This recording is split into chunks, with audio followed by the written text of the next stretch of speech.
Hey gang, AV here. Welcome to my review of Avengers Assemble, the Shield Gear Cosmic Strike Red Skull. Here he is in the packaging. As you can see, he is a carded figure, and he comes with missile launchers.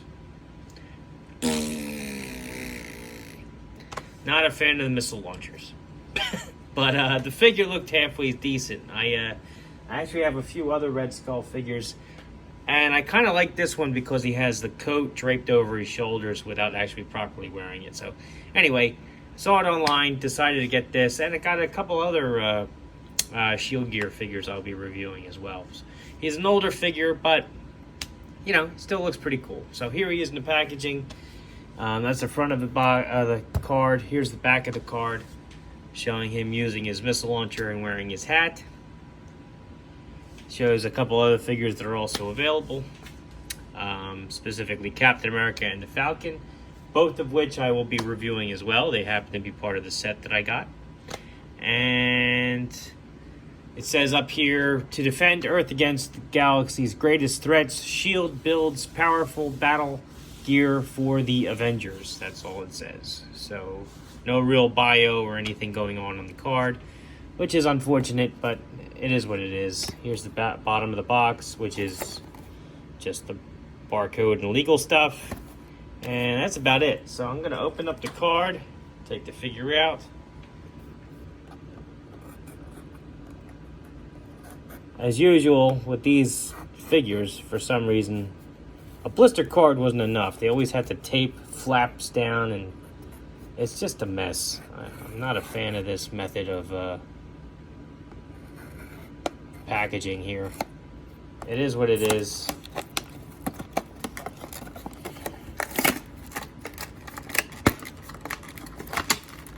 Yeah, I missed some tape there at the bottom. It's a pain in the butt. Look, I ripped the card anyway. It's just unbelievable. Not a fan of this. Anyway, let's get the figure out. Definitely not what you would call collector friendly, but anyhow. There's his hat. Here's the figure. Does look like he's got rubber bands holding his arms together and his leg in.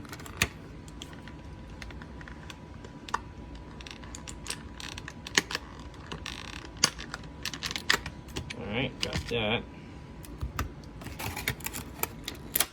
You ever notice they don't rubber band in the missile launcher?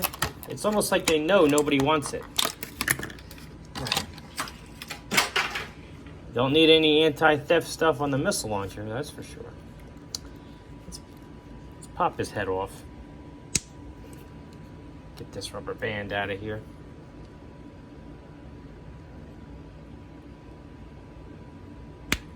Alright. Gotta cut the rubber band in front there. Go. All right. Stand him up right there. Let's angle this down a little bit. And to get it out of the way, let's have a look at the silly missile launcher. It appears as though you would slide it over his hand through that hole right there,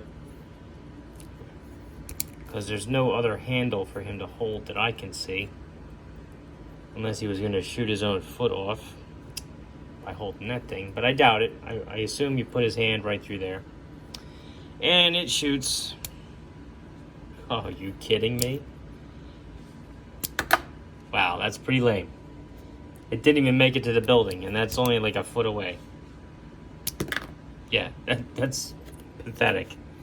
Absolutely pathetic. Wow. Okay. We're going to throw this out very soon. Okay, so anyway, here's the figure. Let's see if his hat fits. Hat fits pretty decent.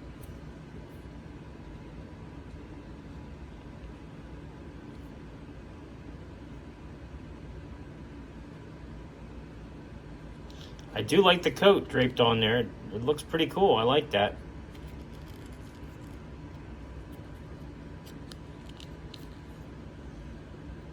It's a good look. And of course, this just comes right off.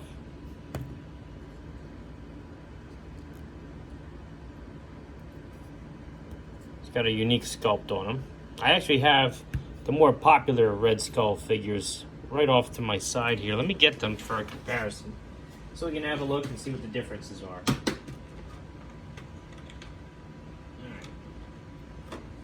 Here are the two other more popular figures. This is obviously from the Captain America, the First Avenger line. This one was, I think that one was also from Avengers Assemble, maybe? I don't recall, I'll be honest. Can't quite remember. But you can see the sculpt is the same, however the paint details make it look very different. And this guy obviously is wearing the coat that this one actually had draped over his shoulder. I did actually miss this detail though. There is painted detail on the coat. Green cuffs and gold buckles and buttons. That's pretty cool. I do like that. Hadn't noticed that before. Let's have a closer look at his hat here, which has some painted detail, like the Hydra symbol right there on the top of the hat, and a green band with gold buttons all the way around the hat. Very cool. I'm pretty impressed with that. All right, let's get these guys out of the way. Go over his articulation. This is the same sculpt, except for the head. The head is definitely different. But this is the same sculpt as the First Avenger version. So his head does a full 360. Cannot really look up and down because of the shape of the skull and how deep the peg is in there, unfortunately. There is a little wiggle room, but not much. Not much side to side either, just a little bit. Arms do a full 360, although they do go off on an angle because of the shape of his torso here. They go up quite a ways. There is nothing at the bicep. He bends 90 degrees at the elbow with a rotation right at the top of the elbow there, 360 degrees. His hands will do a full 360, and I don't believe there is a hinge there. No, there isn't. Okay. He has a waist swivel, which is actually, the peg is actually off center there, if you can see. But still, got some articulation there at the waist. His legs are hindered by the bottom of his shirt here. They can go up slightly, but definitely hindered by his outfit. There is a rotation joint at the top near the at the top of the thigh. I can't speak this evening. I'm sorry, guys. Double jointed knees, can get his heel back pretty far. And that's it. Nothing at the ankle. So, decent articulation. Not the greatest, but decent. Enough to get the job done. He stands fine on his own.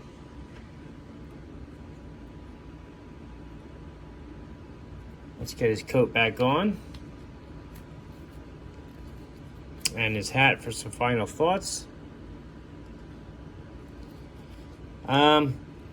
I think it's a cool figure. I wouldn't pay top dollar for him. He does have limited articulation, and his accessories, as you saw, like the missile launcher gimmick, is pretty crappy. Personally, I would have much rather done without the missile launcher gimmick and instead have gotten another, maybe a different color of the cosmic cube. Maybe another Luger pistol for him to carry. Anything like that, you know, a more practical accessory. I do like the hat and I do like the coat, however. It definitely makes the figure look different than the previous ones that we've received. But before I forget, let's do some size comparisons. Here he is next to a vintage G.I. Joe and a 3 3/4 inch vintage collection Luke Skywalker. As you can see, he more or less fits in with that scale. He is a little taller. Not sure how well it's coming across on the camera here. But if you look at his shoulders, you can see he is quite a bit taller than them. Here he is next to a modern G.I. Joe, which he actually looks a little bit better next to. Here he is next to his nemesis, Captain America, who looks quite a bit taller than him.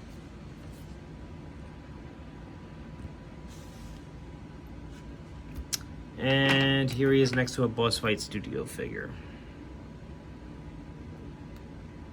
who's a little bit taller than him. So he will fit in with your 3 3/4 inch figures. His scale wise, you know, isn't the greatest, but good enough. I like the paint details. I like the figure. I'm glad I picked him up. However, again, I wouldn't pay top dollar for it. So anyway, this has been AV. If you like this video, check out my channel. If you like what you see there, then please subscribe. As always, thanks for watching.